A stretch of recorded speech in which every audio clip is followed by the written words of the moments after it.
ikaw, Jesus, ang tunay na sandigan ko sa gitna man ng bagyo.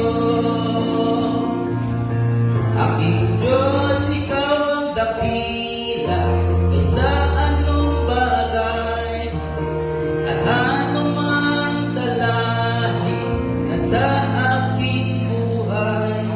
Ika'y hindi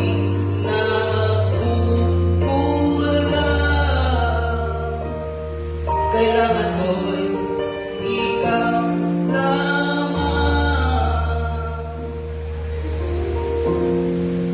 Tiwala ko'y sa Diyos sa gitna man ng bagyo, at sa biyaya niya'y ako'y napakatayo.